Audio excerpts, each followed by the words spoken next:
When you look at a human being, you see this one solid entity. However, if we just stop and think for a second, what we actually see is a combination of parts fitting together to make a whole. In the case of the human body, there are the eyes, ears, and nose, the legs, arms, and hair. And then, not to mention all of the things we can't see inside, like the heart, lungs, and kidneys. All of these structures combine together to make up a single human being. In a very similar fashion, every single organ in your body looks like one unit, one solid entity. However, if we look really closely, we'll find out that they have many different pieces fitting together to make one functional unit. Let's find out how this works in the context of our kidneys. Many different parts associated with our kidneys have a sort of nom de plume. Think of our kidneys as writers masquerading as someone else. Our kidneys use the word renal to refer to themselves when in disguise.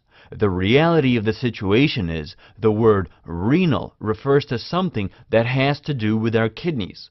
Hence, the kidneys can try and hide their identity under the word renal, but you'll never be tricked again now that you know this little tidbit of information. It's important you remember this as we move on in our lesson. Our kidneys are a multi-layered structure, kind of like an avocado. If you've ever sliced an avocado in half, you'd have a middle layer, the avocado pit, and then a surrounding outer layer that is the edible part of the avocado. Likewise, your kidneys have an outer and inner layer. The outer portion of the kidney, located in between the renal capsule and the renal medulla, is called the renal cortex. The renal cortex is like the fleshy part of the avocado. Deeper to the renal cortex, like our avocado pit, is the inner portion of the kidney, called the renal medulla. The renal capsule, if you were wondering, is like the avocado's skin. It's a very thin layer covering the kidney on the outside. The renal medulla has several cone-shaped tissue masses called renal pyramids. They sort of look like the pyramids of Giza lying on their side. The very tip of the pyramid of Giza is known as the capstone.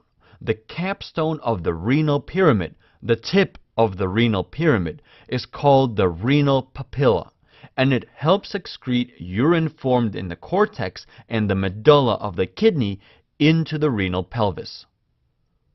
The renal pelvis is a structure that collects urine formed in the kidney and channels it into the ureter.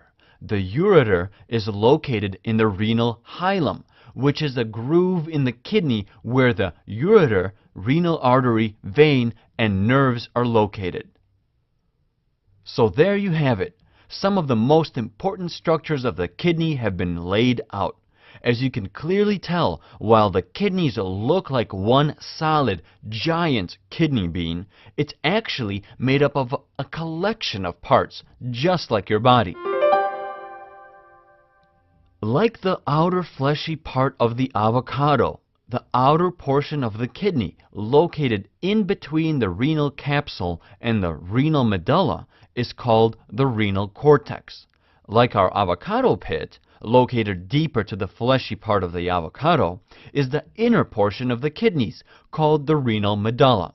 In the renal medulla are a series of cone-shaped tissue masses called renal pyramids.